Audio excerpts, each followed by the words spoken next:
সুপ্রিয় দর্শক, স্বাগত জানাচ্ছি আজকের সম্পাদকীয়তে। আমি তাজওয়ার মাহমুদ। রমজানেও রাজনীতির মাঠে উত্তাপ ছড়িয়েছে বেশ। আওয়ামী লীগ নিষিদ্ধ করা কিংবা না করা, ভোটার ও প্রার্থীর বয়স বিতর্ক, আইন শৃঙ্খলা পরিস্থিতি সহ নানা বিষয়ে হঠাৎ করে রাজনৈতিক দলগুলো বাকযুদ্ধ নেমেছে।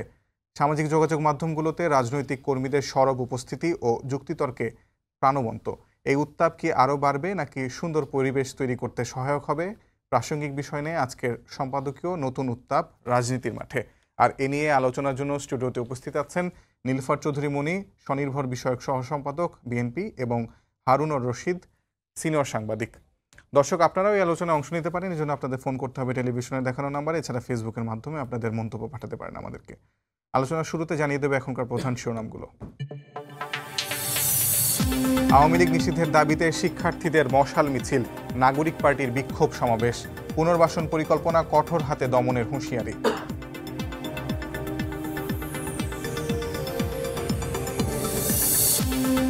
ফ্যাসিবাদী দলকে নিষিদ্ধে ৪৮ ঘন্টার আলটিমেটাম, জুলাই অভ্যুত্থানে আহতদের, গণ অধিকার পরিষদের গণস্বাক্ষর, প্রধান উপদেষ্টার বক্তব্য প্রত্যাহারের দাবি।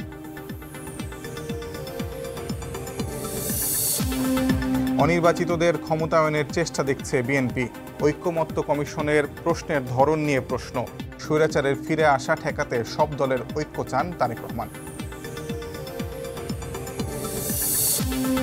ঐক্যমত্য কমিশনের সঙ্গে খেলাফত মজলিস ও লেবার পার্টির বৈঠক, ফ্যাসিবাদীদের নির্বাচনের সুযোগ না দেওয়ার আহ্বান, দ্রুত জাতীয় ঐক্যের আশা আলী রিয়াজের।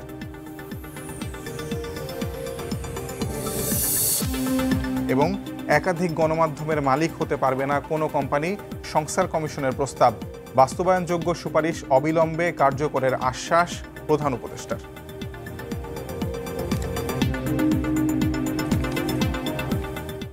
আমরা আলোচনায় আসি। শুরুতে হারুন ভাই, আপনাকে দিয়ে শুরু করি। আপনি দেখছেন যে বেশ ২-৩ দিন ধরে আসলে সামাজিক যোগাযোগ মাধ্যমে আওয়ামী লীগকে পুনর্বাসন করা নিয়ে একটি বিতর্ক চলছে। আসলে আওয়ামী লীগকে পুনর্বাসন করার পক্ষে বিপক্ষে নানা মত আছে। বিশেষ করে অনেক বিএনপি, জামায়াতও কিন্তু খুব কঠোরভাবে বলছে না যে নিষিদ্ধ তারা চায়, বরং সেটি জনগণের হাতে ছেড়ে দিচ্ছে। আবার অপরদিকে দেখছে যে আমরা এনসিপি, যেটি নতুন রাজনৈতিক দল আসছে, তাদের নেতারা কঠোরভাবে আওয়ামী লীগে নিষিদ্ধ চায়। তাহলে নিষিদ্ধটা আসলে কি প্রক্রিয়া হবে? নির্বাহী আদেশে হবে, বিচারিক প্রক্রিয়া দিয়ে হবে, নাকি জনগণের রায় দিয়ে হবে? কিভাবে আসলে কি আওয়ামী লীগের ফিউচারটা বা ভবিষ্যৎটা কি? ধন্যবাদ আপনাকে, ধন্যবাদ আমার সহ আলোচক নীলুফার চৌধুরী মনি আপা, আমাদের প্রিয় আপা। তো যে জিনিসটা আপনাকে বলছি যে বিতর্কটা হঠাৎ করে সামনে আসার তো একটা প্রেক্ষাপট আছে যে প্রধান উপদেষ্টা প্রফেসর মোহাম্মদ ইউনূস যখন বললেন যে আওয়ামী লীগকে নিষিদ্ধ করার কোনো পরিকল্পনা অন্তর্বর্তী সরকারের নেই, তো সেখান থেকে তো আসার পরেই আমরা আপনার হাসনাত আবদুল্লাহর পরের দিন বা ওই দিন রাতেই হয়তো একটা পোস্ট আমরা আর সামাজিক যোগাযোগ মাধ্যমে উনি দিলেন। তো সেই জায়গা থেকে পরের দিন বিভিন্ন অবস্থান, পক্ষে বিপক্ষে, এগুলো আমরা দেখছি। তো বিতর্কটা তো ভালো, আমি বিতর্কটাকে কিন্তু খুব পজিটিভলি নেই যে এটা হওয়া উচিত কি উচিত না, সেটা নিয়ে কথাটা বার্তা হওয়া দরকার। কিন্তু দুটো জিনিস, একটা হচ্ছে যে আপনার যে জুলাই গণ অভ্যুত্থান, এই সময় যে গণহত্যার ঘটনা ঘটেছে, সেইগুলোর তো বিচার হতেই হবে। এগুলো খুবই জাতীয় দাবি। এটা দেশের এমন কোনো মানুষ নেই যারা সুস্থ বিবেক বোধ সম্পন্ন যারা এই গণহত্যার বিচার চান না। সেই গণহত্যার বিচারটা হতে হবে। এখন দল হিসেবে আওয়ামী লীগের বিচার হবে কিনা এটি তো রাষ্ট্র সিদ্ধান্ত নেবে। তো সেই দাবি যারা করেন তাদের দাবি তো যৌক্তিক, কারণ তারা তো দাবি করতেই পারেন। যে কোনো রাজনৈতিক দল তাদের দাবি কিন্তু করতে পারেন। সুতরাং তারা কোনো দাবি করে তারা রাজনৈতিক তাদের অবস্থানকে প্রকাশ করছেন। যে দ্বারা আবার কেউ রয়েছেন যে তারা মধ্যবর্তী অবস্থানে আছেন যে জনগণ সিদ্ধান্ত নেবে। তো জনগণের সিদ্ধান্তটা সেটা কেমন হবে, সেটি হতে পারে যে ভোটে তাদের প্রত্যাখ্যান করা। আমি জানি না সেই জনগণের সিদ্ধান্তটা কেমন হবে, কিন্তু আমি মনে করি যাই হোক সেটি একটি আইনি প্রক্রিয়ার মধ্য দিয়ে হতে হবে। বাংলাদেশে কিন্তু রাজনৈতিক দল নিষিদ্ধের উদাহরণ নাই তা না। মানে শেখ হাসিনা সরকার পতনের কয়েকদিন আগেই তো জামায়াত ইসলামকে নিষিদ্ধ করেছিল। তার আগে কিন্তু তাদের নিবন্ধন বাতিল করেছিল যে হাইকোর্টের একটা রিটের মাধ্যমে। সেই প্রক্রিয়াগুলো আমরা জানি, নিবন্ধন এবং তার যে আপনার প্রতীক এগুলো বাতিল করেছিল এবং ওইটা আবার ব্যর্থ হয়েছে। আপনি দেখেন জামায়াত ইসলামকে যে নিষিদ্ধ করেছে, এটা হচ্ছে কিন্তু শেষ একটা ত্রুপের তাস হিসেবে আওয়ামী লীগ ব্যবহার করতে চেয়েছিল, কিন্তু সেটা কিন্তু হয়নি, সেটা কাজে আসেনি। সুতরাং নিষিদ্ধ করার এই প্রক্রিয়াগুলো দেখা ভালো যে আমি কোন পদ্ধতিতে করবো। আপনি কিন্তু ছাত্রলীগকে নিষিদ্ধ করেছে নির্বাহী আদেশে, আমাদের আইন আছে সন্ত্রাসী সংগঠন হিসেবে তাকে নিষিদ্ধ করেছে। আপনি এই রাজনৈতিক দলটিকে সেভাবে করবেন কিনা, সেটা রাষ্ট্র চাইলে করতে পারে, সরকার চাইলে করতে পারে, কিন্তু সেটি নিয়ে আলোচনার প্রয়োজন আছে এবং তাই তো বিতর্কটা হচ্ছে, নয়তো আর বিতর্ক হতো না। সেই জায়গা থেকে আপনি দলটিকে কিন্তু বিচারের আওতায় আনা যায়। আমি বলি গণহত্যায়, আমি আপনাকে বলি যে কমান্ড রেসপন্সিবিলিটি খুব ইম্পর্টেন্ট, কমান্ড রেসপন্সিবিলিটি খুব ইম্পর্টেন্ট। অর্থাৎ একজন লোক গণহত্যায় জড়িত হলেন, তিনি একটি কমান্ডের অধীন, সুতরাং তার যে কমান্ডার, তার যে ঊর্ধ্বতন, তারা কিন্তু এই বিচারের আওতায় চলে আসেন। তো সেই কমান্ড যদি একটি দল হয়, ক্লিয়ার করতে চাই, সেই দল হলে সেই কমান্ডের, সেই দলটির কিন্তু বিচার হতে পারে, এটি কিন্তু আইনের বাইরে না। তো এই যে আমাদের আপনার এখন যে আইনটি রয়েছে ট্রাইব্যুনাল, আন্তর্জাতিক অপরাধ ট্রাইব্যুনাল, সেই আইনটি কিন্তু সংশোধনের কথা ছিল, যে এখানে কিন্তু ব্যক্তির বিচারের সুযোগ আছে, এখানে কিন্তু আপনি দেখবেন দলের বিচারের সুযোগ নাই। তো সেটি যদি ধরেন জাতীয় ঐক্য হয়, সবাই যদি সেটা চান, তাহলে সেখানে আইনের সংশোধন করা সম্ভব। আইনের সংশোধন করে এই দলটিকে বিচারের আওতায় নেওয়া যায়। বিচারের মাধ্যমে করলে কি হয় জানেন, আপনি একটি কোষ্ঠী পাথর দিয়ে গেলেন যে তাকে আমি যে নিষিদ্ধ করলাম সেটি যথার্থ হলো কিনা, তখন কিন্তু আপনার কথা থাকবে না। সুতরাং একটি বিচারিক প্রক্রিয়ার মধ্য দিয়ে পুরো জায়গাটা আমি মনে করি সলিউশন হওয়া দরকার। যারা দাবি করছেন নিশ্চয়ই তাদের একটু অবস্থান আছেন, যারা মধ্যবর্তী অবস্থান আছে তাদেরও তো অবস্থান আছে। সুতরাং এই বিষয়গুলো খুব ভালোভাবে দেখা উচিত বলে আমি মনে করি। জি, অসংখ্য ধন্যবাদ। মনিয়াপা, আপনাদের আসলে দলীয় অবস্থান খুব একটা স্পষ্ট না, এবং আজকেও আপনাদের দলের মহাসচিব মির্জা ফখরুল ইসলাম আলমগীরকে যখন প্রশ্ন করা হয়েছেন, তখন তিনি বলেছেন যে আমি এই বিষয়টি নিয়ে এখন কমেন্ট করব না, দয়া করে অন্যদিকে ডাইভার্ট করবেন না, এরকম সাংবাদিকদের বলেছেন। আসলে বিএনপির অবস্থানটা কি? বিএনপি বলছে যে আওয়ামী লীগের পুনর্বাসন চায় না, কিন্তু নিষিদ্ধ করার বিষয়ে আসলে বিএনপির অবস্থানটাকে যদি ধন্যবাদ আপনাকে। যারা শুনছেন আমার শুভেচ্ছা অভিনন্দন, আমার সহ আলোচক হারুন ভাইকে শুভেচ্ছা। দেখেন, যে কথাটা হারুন ভাই বললেন, আমি আসলে আইনের মাধ্যমে কথা বলতে পছন্দ করি। যেটা হচ্ছে সব কিছুই হচ্ছে ঠিক আছে, আইনের মাধ্যমে হলে তো দোষের কিছু নাই, যে কোনো কিছু। আপনার জামাতকে আওয়ামী লীগ 15.5 বছর টর্চার করেছে, অস্বীকার করার কিচ্ছু নাই। বিএনপি কেউ করেছে, কিন্তু জামাতকে একদম উৎখাত করার জন্য করেছে, নিবন্ধন বাতিল করে দিয়েছে। এবং আওয়ামী লীগের মৃত্যুর মানে এই যে 5ই আগস্টের একদিন আগে, সম্ভবত একদিন বা 1.5 দিন আগে তারা জামাতকে ভ্যানিশ করে দিল। সেদিন সম্ভবত এই টিভিতে বা কোনো জায়গায় আমরা এইরকম বলেছিলাম যে জামাতকে যে বিকুল, এটাই শেষ না। তো সেটা যদি তার পক্ষে, যদি তার যে কোনো মানুষ দুঃসময়ে সে খুব খারাপ লোক, কিন্তু আত্মপক্ষ সমর্থনের সুযোগ প্রত্যেকটা মানুষকে দিতে হবে। আওয়ামী লীগকে দিতে হবে। আওয়ামী লীগ যদি মানুষের মধ্যে পড়ে, তাহলে আত্মপক্ষ সমর্থনের সুযোগ, চোরকে ডাকাতকে, একটা চোরকে যখন ফাঁসিতে নিবেন ডাকাতকে, তখন সে আত্মপক্ষ কেন সে ডাকাতি করেছে কিনা, সে করেছে কতটুকু করেছে, এটা তো জানার তার অধিকার আছে, সরকারের রাষ্ট্রের আছে। আমি মনে করি যে কথাটা প্রথমে আজ চিফ অ্যাডভাইজার প্রথমে বলেছিলেন দায়িত্ব নেওয়ার পরে, আমি ক্ষমতা বলবো না, যদি ওনারা ক্ষমতা মনে করছেন, দায়িত্ব নেওয়ার পরে উনি বলেছিলেন যে আওয়ামী লীগকে নিষিদ্ধ করা হবে। হ্যাঁ, তো এই যে আওয়ামী লীগকে নিষিদ্ধ করা হবে, তারপরে নিয়ে এটা নিয়ে কিন্তু কথাটা উঠলো। কেউ বলল যে কেন করা হবে, কেউ বলল কেন করা হবে না। হ্যাঁ, এই ধরনের সমালোচনা, বিতর্ক। আমার কথা হলো যে যেটাই হোক না কেন, আমাদের দেশে সবচেয়ে যেটা বেশি সমস্যা সেটা হলো আইনের অনুশাসন। এই আইনের অনুশাসনটা চালু করলে বিচার বিভাগ যদি তার মর্যাদা পায়, স্বাধীনতা পায়, বিচার বিভাগ নিজেই ঠিক করুক না সে কি করবে, কতটুকু। অনেকগুলো 100 জনের যদি 99.99 জনই যদি খারাপ হয়ে যায়, সংখ্যাগরিষ্ঠ নিয়ে গণতন্ত্র, আমরা কি দেখি না কি হয়।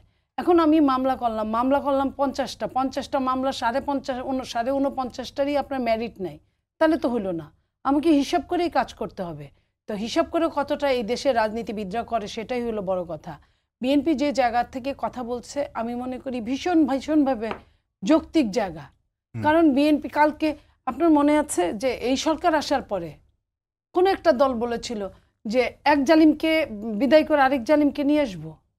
তো এই যে কথাগুলা, তো যে এক জালিমের কথা বলছে তাদের একটা কারণ দেখায়, যদি সন্ত্রাসী সংগঠন বলে, ছাত্রলীগ, ছাত্র দল বা ছাত্র শিবির বা ছাত্র যেটাই সংগঠন, এরা কিন্তু মানে 1/11 পরে এরা কিন্তু অঙ্গ সংগঠন না, এরা হচ্ছে সহযোগী সংগঠন। সেটাকে আপনি নিষিদ্ধ করলেন কি করলেন সেটা অন্য হিসাব, সহযোগী সংগঠন।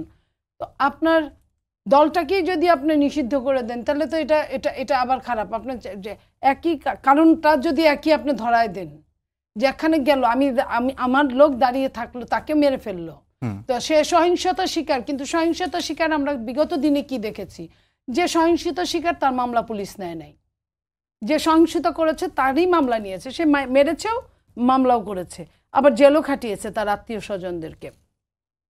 তো সেই জায়গা থেকে আমরা বলতে চাই যে এটাকে আমরা আইনের জন্য রেখে দিতে পারি, আইনের জন্য রেখে দিতে পারি। তবে রাজনীতি করার অধিকার এই দেশের নাগরিক যদি হয়, যদি ৭১-এর যদি আপনার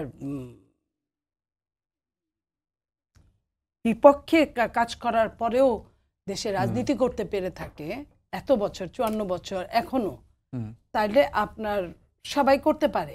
তবে শাস্তি, যে যত খারাপের শাস্তি হওয়া উচিত, এটা আমি সবসময় বলি। পৃথিবীতে আসলে গণহত্যার সঙ্গে জড়িত, যেমন আমরা যদি নাৎসি পার্টির কথা চিন্তা করি, তাহলে আসলে কয়টা গণহত্যার সঙ্গে জড়িত দল আসলে রাজনীতি করতে পেরেছে পরবর্তীতে, নাকি সেটা আসলে আইনি প্রক্রিয়ায় নিষিদ্ধ হয়েছে, নাকি আপনাদের রাজনৈতিক ক্যালকুলেশনগুলো আসলে সেটা কিন্তু আপনার নাৎসিদের যেভাবে ট্রায়াল করেছে আপনি দেখেছেন, আমরা দেখেছি, সেটাই কিন্তু নিষিদ্ধ কিন্তু এমনি হয় নাই। এটা কিন্তু ওই ট্রায়ালে ওই বিচার হতে হয়েছে। কিন্তু এখন যেটা আপনি হুট করে তো বললে হলো না। আমি হুট করে আন্দাজে একটা কথা বললাম, লাইক আপনার যে এই যে কয়েকদিন যাবত যে ঘটনাগুলো ঘটছে, যেগুলো আসার কথা না, ফেসে আসার কথা না, সেগুলো আসছে। আমি কথা জানলে যে সব কথা বলতে হবে তা না। আমি কাকে বাঁচিয়ে রাখবো, কাকে বাঁচিয়ে রাখবো না, আমার সার্বভৌমত্ব যার হাতে, আমি তাকে কতটা বাঁচিয়ে রাখতে পারি। আমি যদি না বাঁচাই, সে আমাকে কিভাবে বাঁচাবে? আমি যদি নিজেই আমার সার্বভৌমত্বকে গলা টিপে মারি, সার্বভৌমত্ব আমাকে কিভাবে বাঁচাবে? তো সেই জায়গায় যখন একজন সেনাপ্রধান যখন বললেন যে দেশের অবস্থা খারাপ, আপনারা এমন কিছু করেন না, কাদা ছোড়াছুড়ি করেন না যে দেশের সার্বভৌমত্ব নিয়ে সমস্যার সৃষ্টি হয়। আমরা কিন্তু সেদিন মনে করেছিলাম যে কি এমন হলো, যে এমন তো কিছু আমি দেখছি না আমরা।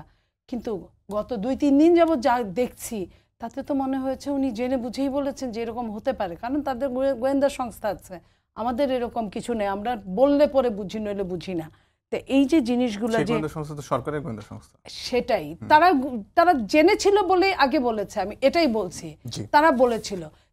যে জিনিসগুলো হচ্ছে এগুলো তো খুবই দুঃখজনক। উপদেষ্টারাও তো বলছেন, এই যে উপদেষ্টারা, সেটাই যে বুকে পাথর চাপা দিয়ে থেকে শুরু করে যে কথাগুলো, এগুলো তো বলার কথা না, এগুলো তো জানার কথা না। আমাদেরও তো রাগ উঠলে আমরা অনেককে, যদি সত্যি ঘটনা হয়েও থাকে, আমাদেরও রাগ দুঃখ উঠলে আমরা সন্তানদেরও অনেক কিছু বলি, আমরা সন্তানরাও মা বাবাকে অনেক কিছু বলে। কিন্তু এগুলা কি সবসময় মনে রাখে নাকি? ওটা সবসময় সবকিছু তো এটা বলার যে কথা না। তো অথচ এইখানে কতটা সত্য, আমার কথা হলো যে দিক সত্যই হয়, তাহলে ১১ তারিখের ঘটনা কেন ২০ তারিখ পর্যন্ত আসলো? অসংখ্য ধন্যবাদ। এই একই প্রশ্ন আমি হারুন ভাইকে করতে চাই যে ১১ তারিখের ঘটনা কেন ৯ দিন বিলম্ব করে, মনি আপা যে প্রশ্নটা করলেন যে ৯ দিন বিলম্ব করে কেন প্রকাশ করা লাগলো, সেটি পিছনে আসলে আপনি কি দেখেন, কি যুক্তি দেখেন? আচ্ছা, এটা হাসনাত আবদুল্লাহ ভালো বলতে পারবেন যে তিনি ৯ দিন পরে কেন বলতেন। আমরা ধরেন একটা ধারণা থেকে বলতে পারি, বা জনমনে যে একটা প্রতীতি জন্মায় সেখান থেকে বলতে পারি। সেটি হলো যে ওনার সাথে ১১ তারিখে আমি দায়িত্ব নিয়েই বলছি, ১১ তারিখে এই বৈঠকটি হয়েছে। আচ্ছা, দায়িত্ব নিয়ে বলছি এবং আমি কথা বলেছি, আমি রিপোর্টার মানুষ তো, তা উনি তো গিয়েছিলেন। এখন উনি কোন স্ট্যাটাসে গিয়েছেন সেটি একটি বড় প্রশ্ন। আমি কিন্তু জাতীয় নাগরিক পার্টি এনসিপি যেটা, তার কিন্তু শীর্ষ পর্যায়ে আমি কথা বলেছি যে এটা দলীয়ভাবে তিনি গিয়েছিলেন কিনা, না তিনি দলীয়ভাবে যাননি। তাহলে ব্যক্তিগত হয়ে গিয়েছেন। তাহলে কি ব্যক্তিগত বললেন? জুলাই আন্দোলনের নেতা হিসেবে গিয়েছেন। ওকে, সুতরাং তাহলে নাগরিক পার্টি তো এই দাওয়াতটি পায়নি। প্রশ্ন কিন্তু সেখানে, নাগরিক পার্টিকে তো ডাকেনি, ডেকেছে তাকে। তো উনি গিয়েছেন, কেন গিয়েছেন উনি ভালো বলতে পারবেন। কিন্তু যাওয়ার পরে যদি এমন কিছু হয়ে থাকে যেটা জাতিকে জানানো দরকার, ইমিডিয়েটলি জানানো আমি প্রয়োজন মনে করি। তো আপনি যখন ৯ দিন পরে আপনি এটা জানাবেন, তখন আমি একটা প্রপোজিশন ড্র করতে পারি। সেটি হচ্ছে, আপনি প্রধান উপদেষ্টা যখন বললেন আওয়ামী লীগকে নিষিদ্ধ করার কোনো পরিকল্পনা অন্তর্বর্তী সরকারের নাই, তারপরেই আপনি এই বিবৃতিটা দিলেন। আপনি কোরিলেশনটা দেখেন, এর মানে কি? এর মানে হচ্ছে যে ভিতরে বিষয়টা ছিল আপনার মনে হয়েছে এখন প্রকাশ করা দরকার, কিন্তু আপনি সেটা তখন প্রকাশ করেননি কেন? এটি কিন্তু বড় প্রশ্ন। মানে আপনি বলছেন আরও অনেক রাজনৈতিক দল ওখানে গিয়েছিল, বা রাজনৈতিক দলকে ওখানে এরকম উপদেশমূলক কথাবার্তা বলা হয়েছে। অন্যান্য রাজনৈতিক দল কিন্তু এটা প্রকাশ্যে আনেনি। এখন ইন্টারনালি আমি যা জানি মেবি তারা আরও ব্রিফ করেছে, কিন্তু কোনো রাজনৈতিক দল, আমি যখন প্রশ্ন করেছি বিএনপি, আপনার তারপরে কমিউনিস্ট পার্টি, তারপরে আরও কয়েকটি রাজনৈতিক নেতাদের যখন নুরুল হক নূর, যে আপনাদের ডেকেছিল কিনা, আপনাদের কোনো ব্রিফ করেছিল কিনা, তখন তারা কিন্তু এটা স্বীকার করছেন না। না, তারা তো রেজিস্ট্রি ভুক্ত দল, নাগরিক পার্টি তো নাগরিক পার্টির পক্ষ থেকে তো জাতীয় নাগরিক পার্টির পক্ষ থেকে উনি যাননি, এটা নাগরিক পার্টি আমাকেই ক্লিয়ার করেছে। উনি গেছেন ব্যক্তিগত বা জুলাই আন্দোলনের নেতা হিসেবে। আমার কথা হলো যে রাষ্ট্রের যদি এই আলোচনা, আমি সবসময় মনে করি যে সেনাবাহিনী কখনোই আমাদের রাজনীতিতে হস্তক্ষেপ করবে না, করা উচিত না, এবং আমরা দেখি এটা তারা করেও না। জাতীয় জরুরি প্রয়োজনে তারা অবশ্যই দায়িত্ব নেয়, এটা আমরাই তাদেরকে দায়িত্ব নিতে উদ্বুদ্ধ করি। কিন্তু যদি এরকম কোনো আলোচনা হয়েই থাকে তাহলে সেটি আমি বাইরে কতটা প্রকাশ করব? মানে একটা আলোচনা যেখানে আমি ডিসএগ্রি করলাম, তো সেটি আমার তখনই বলা উচিত, এবং আপনি যে ল্যাঙ্গুয়েজগুলো প্রকাশ করবেন সেটি, কারণ হচ্ছে যে একটা জিনিস আমার মনে রাখতে হবে, কারণ এটা তো ইনস্টিটিউশন, সেনাবাহিনী আমাদের একটি প্রতিষ্ঠান। আপনি দেখেন নাগরিক পার্টির পক্ষ থেকেও কিন্তু আজকে বলা হয়েছে যে এভাবে প্রকাশ্যে এবং ফেসবুক স্ট্যাটাস দিয়ে বলা ঠিক হয়নি, এটাও কিন্তু আজকে বলেছেন, তারাই বলেছেন। তো সেটা, সেনাবাহিনী একটি প্রতিষ্ঠান, আমাদের স্বাধীনতা এবং সার্বভৌমত্বের প্রতীক তারা, এবং তাদের ব্যাপারে কথাবার্তা বলার ব্যাপারে আমরা সতর্ক বলতে আমি যেটা বুঝাচ্ছি, আমাদের তাদের প্রতি শ্রদ্ধা রেখে সবসময় ভালোবাসা রেখে এই কথাগুলো বলতে হয়। আমি এমন কোনো কথা বলবো না যাতে এগুলো ক্ষতিগ্রস্ত হয়। এই প্রতিষ্ঠানগুলো ক্ষতিগ্রস্ত হলে কী হবে জানেন তো? আমরা তো একটি আপনার ক্রিটিক্যাল সময় দিয়ে পার হচ্ছি।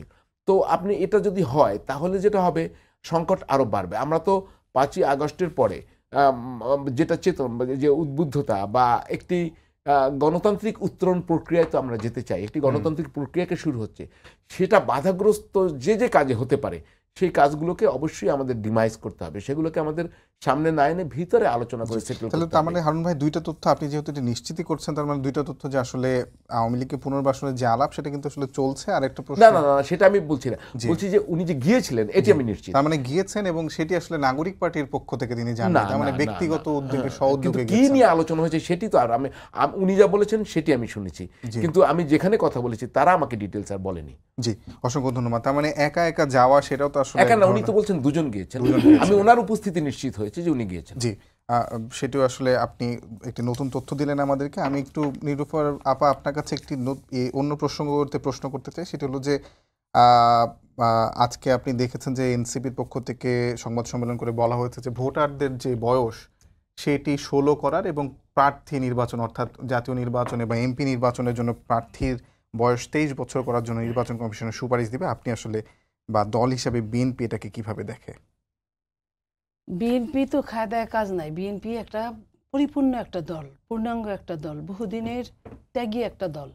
বিএনপির এত কাজ নাই। সারা বিশ্বে যখন 18 বছর করে, কোথাও আমার মনে হয় না যে 16, 17, 15 বছর, তাহলে তো জন্মের পরে কি বলে জন্ম নিবন্ধন দিয়েই ভোট দেওয়া যায়। তাদের তো এক একজনের সংস্কারপন্থী একবার বলে যে প্রক্সি ভোট দেওয়া যাবে প্রবাসীরা, আবার এইখানে এতদিন শুনলাম 17 বছর, এখন আরও 1 বছর আগায় গেল।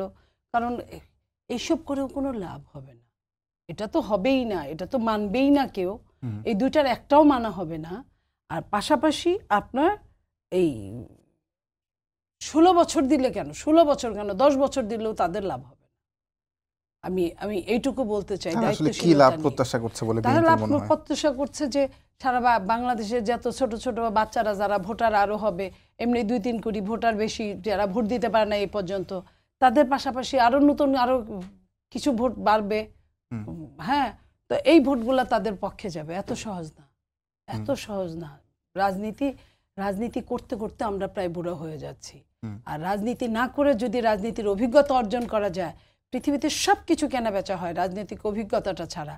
আপনি 18 বছরটা 16 বছর করে দিলেন, আপনি 10 বছরই করে দিলেন, আপনি কতটুকু উপকার করতে পারবেন?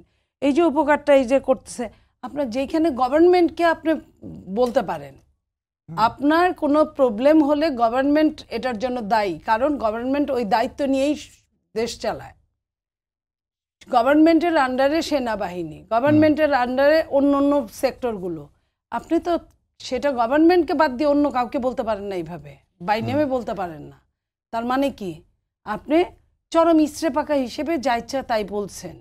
যা ইচ্ছা তাই বললে তো যা ইচ্ছা তাই হয়ে যাবে না। হুম। দেশটা তো এরকম না। ইতিমধ্যেই বিভিন্ন জেলায় জেলায় তারা প্রমাণ পেয়েছে। গত পরশুদিনও আমরা বরিশালে আপনাদের টেলিভিশনগুলোর বরাত দিয়ে বলতে পারি দেখেছি যে কি হয়েছে ওখানে। হুম। তো এই যে যত না আপনার পাওয়ার লোক তার চেয়ে বঞ্চিতরা অনেক বেশি। যত নারীরা এই জুলাই অভ্যুত্থানে আমরা দেখেছি, এই যে নারীরা তাদের জীবন দিয়ে সামনে দাঁড়িয়েছে, ভাইদেরকে বাঁচিয়েছে, আজকে কোথায় তারা? তারা তো অন্তর্ধান হয়ে গেল। আমরা তো এখন কাউকে ওরকম দেখি না। আমরা এখন ওই বিরল প্রজাতির মতো একটা দুইটাকে ধরে এনে দাঁড় করিয়েছে যারা কিনা ছিল না।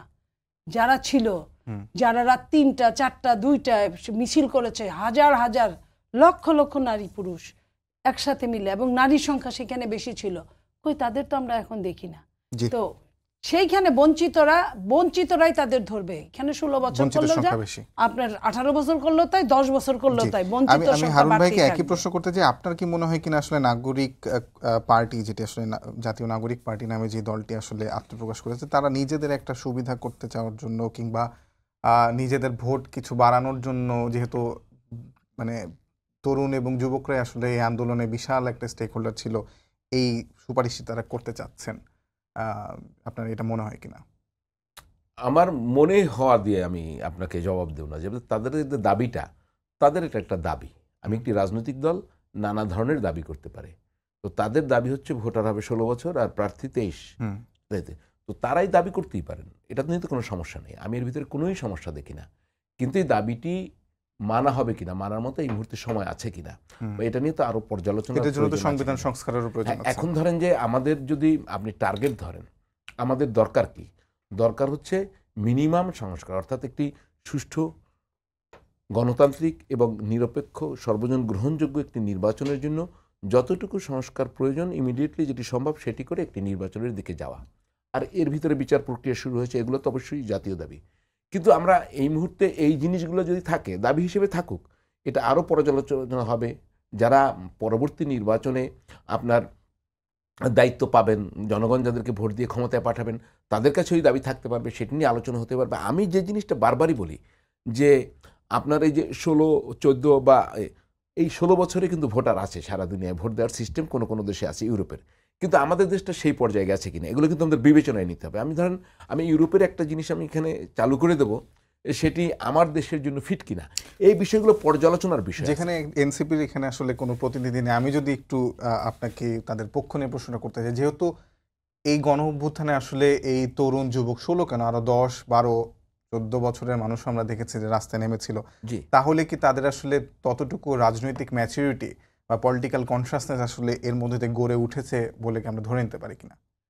অবশ্যই তারা রাজনৈতিকভাবে সচেতন নয়। একটি স্বৈর শাসকের পতন কিভাবে ঘটাবে সেটি তাদের দেশে ক্যাপাসিটি, সেই নেতৃত্ব তো ছিল, এটা তো অস্বীকার করার কোনো উপায় নেই। সেক্ষেত্রে সেটা দাবি করতে পারে, মানে এটা তো দাবির বিষয় না।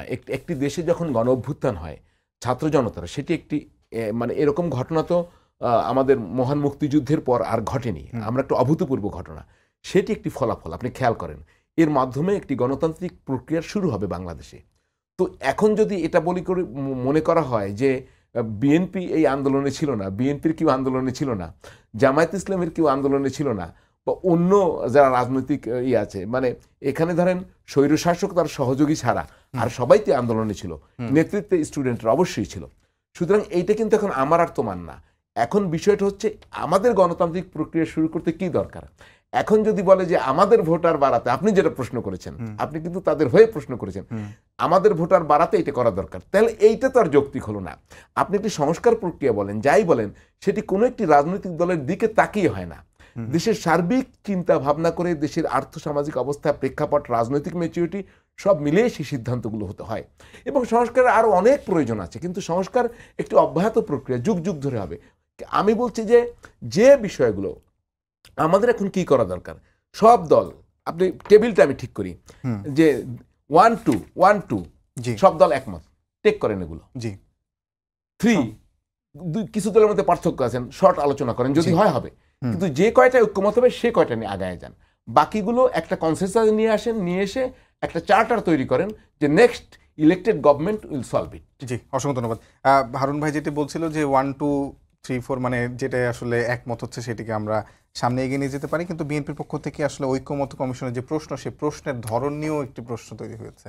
মানে তারা যে সুপারিশ মালাগুলো দিয়েছিল সেটির যে একমত দ্বিমত এরকম যে ছক আকারে দিয়েছিল সেটি নিয়ে আসলে তৈরি হয়েছে, সেটা আপনারা মানে কি কি সমস্যা সেখানে দেখছেন বা আপনি সেটা পর্যালোচনা করেছেন? সেখানে যে যে প্রশ্নগুলো বিএনপি দেখছে যে তারা যেভাবে দিয়েছে সেটা বিএনপি তো নিশ্চয়ই বলেছে যে এইভাবে একমত দ্বিমত ছোট ছোট ছোট আকারে।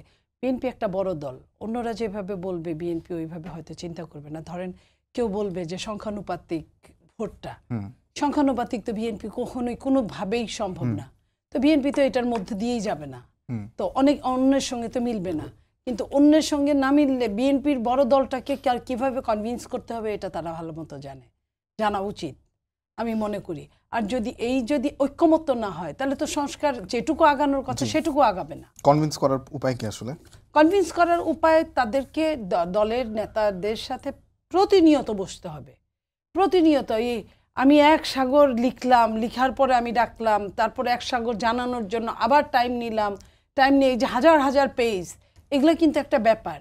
আমি যে কথাটা বলতে চাই যে যেমন ধরেন ব্রিটেনের সংবিধান, এটা অলিখিত সংবিধান, এটি কিন্তু প্রায় 800-900 মতো 850 মতো সংবিধান সারা বিশ্ব একসময় চালিয়েছে তারা। এখনও তারা অনেক পৃথিবীর গণতন্ত্রের মধ্যে একদম 2-1টা দেশের মধ্যে অন্যতম, এবং তারা ওই অলিখিত দিয়েই চালাচ্ছে তাদের প্রথাগত সংবিধান এগুলা। তো তারা যদি ওটা চালাতে পারে আমরা কেন পারি না? আমাদের এইখানে কাহিনীটা কি? আমাদের এইখানে অনেক রকমভাবে এটারে কঠিন করে ফেলা হয়, একদম সরল একটা জিনিসকে কঠিন করে তোলা হয়। যেমন আমরা যারা সংসদে ছিলাম আমি বুঝি যেটা যে সংবিধানটাকে সহজভাবে বলার, সহজভাবে পাঠ করা সাধারণ মানুষের জন্য না, এটারে এমনভাবে শব্দগুলো চয়নগুলো এমনভাবে থাকে যে এটারে পড়ার জন্য আরেকটা ডিকশনারির দরকার পড়ে। তো এই জায়গাটা সহজ করে দেওয়া ভালো। যেমন ধর ইংরেজি শব্দের অর্থ একই, যেমন কি পিপলস রিপাবলিক অফ বাংলাদেশ, এটা বাংলাতে ওটা কিন্তু 2 রকম অর্থ হয়ে গেছে। হ্যাঁ, অর্থ কিন্তু 2 রকমই হয়েছে। তো বাংলায় 2 রকম অর্থটা হবে কেন? প্রজাতন্ত্র না জনতন্ত্র, জনগণতন্ত্র। এই যে এগুলা এই জিনিসগুলা এই আগেও কঠিনতম জায়গা দিয়ে আমরা গিয়েছি। আমরা চাই এই জায়গাগুলো সহজ হোক এবং আরো ছোট ছোট আকারে হোক। ছোট ছোট আকারে হলে সহজভাবে সমস্ত মানুষগুলা, একটা কৃষক সেও তার সংবিধান নিয়ে কথা বলবে, একটা শ্রমিক সেও তার সংবিধান নিয়ে কথা বলবে। সবার জন্য সংবিধানটা হাতের তালুতে তুলে দিক না, সমস্যাটা কোথায়? ঐকমত্য কমিশনের যে প্রশ্ন সেগুলো নিয়ে আপনাদের আসলে আপত্তি কি অনেক বেশি না কম, একটু জানতে চাচ্ছি। এটা আমাদের দলের নেতা আমাদের সালাউদ্দিন ভাই দেখছেন এটা নিয়ে যে সংস্কার। আপনাকে আমি শেষ প্রশ্ন করতে চাই। উনি বলবেন, উনি যখন এটা প্রায় ফুললি বলবেন ওনাদের কোথায় কোথায় সমস্যা, তখন আমরা বলতে পারবো, কারণ বিএনপির ওই কথাগুলো নিয়ে আমরা তো বলতে পারি না। আপনাকে আমি শেষ প্রশ্ন করতে চাই আপা, সেটি হচ্ছে যে তারেক রহমানের আপনাদের দলের ভারপ্রাপ্ত চেয়ারম্যান, তার সবগুলো মামলাই খালাস হয়ে গেছে, মানে তিনি সবগুলো মামলাতেই খালাস পেয়েছেন। এখন আসলে তার দেশে ফিরছেন কবে? দেশে ফিরতে কোনো বাধা তো নেই, তাহলে আসলে আপনারা কি স্ট্র্যাটেজিক কারণে তাকে একটু বিলম্বে ফেরাবেন নাকি আসলে পরিকল্পনাটা কি একটু জানতে চাই। আসলে দেখেন, আপনি ভালো একটা প্রশ্ন করেছেন। আমাদের নেতা জনাব তারেক রহমান সাহেব উনি কিন্তু প্রায় প্রতিদিনই একটা কথা বলেন, কথা বলতে গেলে যে বাংলাদেশ নিয়ে ষড়যন্ত্র হচ্ছে, আমাদের নিয়ে ষড়যন্ত্র হচ্ছে, নির্বাচন এবং সংস্কারকে মুখোমুখি দাঁড় করানো হচ্ছে। এই জিনিসগুলো থেকে বোঝা যায় যে দেশটা একটা লম্বা ষড়যন্ত্রের মধ্যে দিয়ে দেশটা যাচ্ছে। তো এই সব ষড়যন্ত্র মোকাবেলার জন্য উনি কিন্তু ওখান থেকেই যতটুকু পারছেন উনি চেষ্টা করছেন এক হাতে নিয়ন্ত্রণ করার জন্য, এবং তার প্রতি আমরা খুবই খুশি। ওনার ওই প্রয়োজন বোধটা আমাদের খুবই আছে, উনি দেশে ফিরুক এবং এই ষড়যন্ত্রগুলো কিভাবে মোকাবেলা করে কিভাবে দেশে ফিরবে, আমার মনে হয় যে খুব সত্বর ফিরবে, কিন্তু এখনো দিনক্ষণ দেওয়া হয় নাই। এবং এই মামলাগুলোর আবার কোনো আপিল টাপিল কোনো কিছু হয় কিনা, এই দেশে সব কিছুই সম্ভব। আপনি জানেন যে দেশনেত্রী বেগম খালেদা জিয়ার একটা মামলা এমন হয়েছিল যে সরকার আপিল করেছে, এটা কিন্তু এর আগে হয় নাই কখনো। তো অতএব আমরা দেখি, কিছুদিন আমরা অবজার্ভ করি, তারপরে আমরা 111-এর আসলে স্মৃতি কি আপনাদের আসলে অনেক বেশি প্রভাব রাখে কিনা আপনাদের আসলে কৌশল নির্ধারণ করার ক্ষেত্রে? শোনেন, প্রভাব যে রাখে না আমি তা বলবো না। এক কথা এই কারণে যে আমাদের দলের মহাসচিব ইতিমধ্যে কিছুদিন আগে কিন্তু বলেছেন দেশ এখনো অনেকটা ১-১১ মতো করেই চলছে। তো এই যে এটা স্মৃতিচারণটা কখন আসে, যখন ওই সেম ঘটনার পুনরাবৃত্তি দেখা যায়, বা ওই কথাটা মনে রাখা, ওই কথার উপর বেস করেই কিন্তু আমাদের নেতা এতদিন পরবাসে আছেন। তো এই জিনিসগুলো আমাদের খুব হিসাব করে পা ফেলতে হচ্ছে, এই কারণে যে যারা আছেন তাদের ম্যাক্সিমামই বিএনপি ঠেকাও এই রাজনীতি নিয়ে তারা এগোচ্ছে।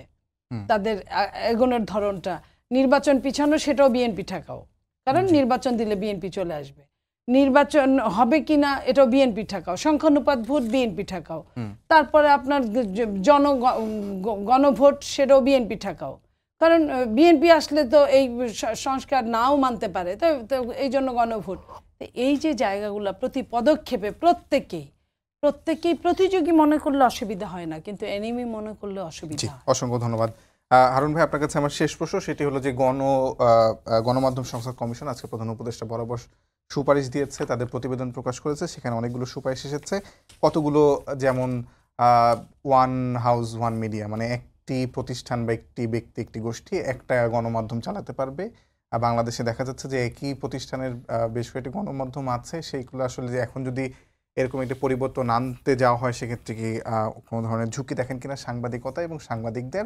পাশাপাশি বেতন স্কেল নিয়ে অনেক ধরনের সুপারিশ এসেছে, আরও এসেছে, আপনি আসলে সামগ্রিক মূল্যায়ন কি করেন? ঝুঁকি না, কিন্তু এটা কিভাবে হবে? ধরেন এখন তো একটি শিল্প গোষ্ঠী বা একই গোষ্ঠীর একাধিক সংবাদ মাধ্যম বাংলাদেশে আছে। আপনি ধরেন যে সেটা ডেইলি স্টার, প্রথম আলোই ধরেন না, আমি শুরু করি এখান থেকে। তো এখন এটা যদি একাধিক এটা যদি আমরা করতে যাই, তাহলে তাদের মালিকানার কিভাবে পরিবর্তন হবে, সেটি তো একটা দীর্ঘ প্রক্রিয়া। এখন এটি কি পরবর্তীতে যে সংবাদ মাধ্যম বা সংবাদ তার জন্য কার্যকর হবে, না এটার জন্যই কার্যকর হবে, এটি তো বোঝা যাচ্ছে না এখনো। আর আপনি যে বেতন কাঠামো বলছেন, সেটি ওখানে কিন্তু আরেকটা বিষয় আছে যে শেয়ার বিক্রি করার একটা অপশন রয়েছে। সেখানে কর্মচারীদের একটি শেয়ারের অংশ থাকবে যারা কাজ করবেন।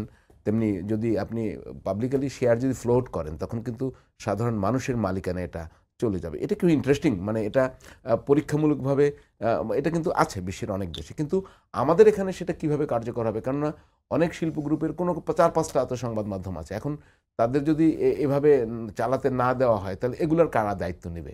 অনেকে তো বাংলাদেশে তো লোকসানি প্রতিষ্ঠানও আছে, তারা হয়তো বা অন্য কারণে এগুলো চালিয়ে রাখছেন। তো সেটি একটি, কেননা এখানে সংবাদ মাধ্যম তো, আমি সংস্কারের প্রস্তাব বাস্তবতার একটা জায়গা রয়েছে, আমি সেটা কিভাবে কার্যকর করব। এখন বেতন কাঠামো তারা বলছেন, এটা কিন্তু তারা একটা কথা বলেছেন যে ওয়েজ বোর্ডের ব্যাপারে তাদের কিছু করণীয় নেই, তবুও তারা মনে করেন যে নাইনথ মানে নবম গ্রেডে বেতন হওয়া দরকার। এটি হচ্ছে আপনার সরকারি যে আপনার প্রশাসন ক্যাডার বা বিসিএসসি যে একদম প্রথম যে জবটা, অর্থাৎ আপনি সহকারী সচিবের সেই বেতন স্কেলটা বলছে ভালো। কিন্তু আমি আপনাকে উদাহরণ দিই, আমার তো সাংবাদিকতার বয়স 23-24 বছর হয়ে গেছে। আমরা যখন শুরু করেছিলাম তখন কিন্তু এই স্টার্টিং স্যালারিটা আমাদের বিসিএস কর্মকর্তাদের স্টার্টিং স্যালারির চেয়ে বেশি ছিল, তারপর ক্রমান্বয়ে কমে গেছে। যাক, তারা আরও ঢাকা ভাতাটা তো অনেক কিছু বলছেন, আসলে পুরোটা আরও পর্যালোচনার বিষয় আছে। এটা তো একটা তাদের দিলেন, আমরা আরও আলোচনা করে বোঝা যাবে কি দরকার কি দরকার নেই। অসংখ্য ধন্যবাদ সবাইকে। ধন্যবাদ জানিয়ে শেষ করছি আজকের সম্পাদকীয়। আগামীকাল আবারও দেখা হবে রাত 10টায়। দেখার আমন্ত্রণ রইল। শুভরাত্রি।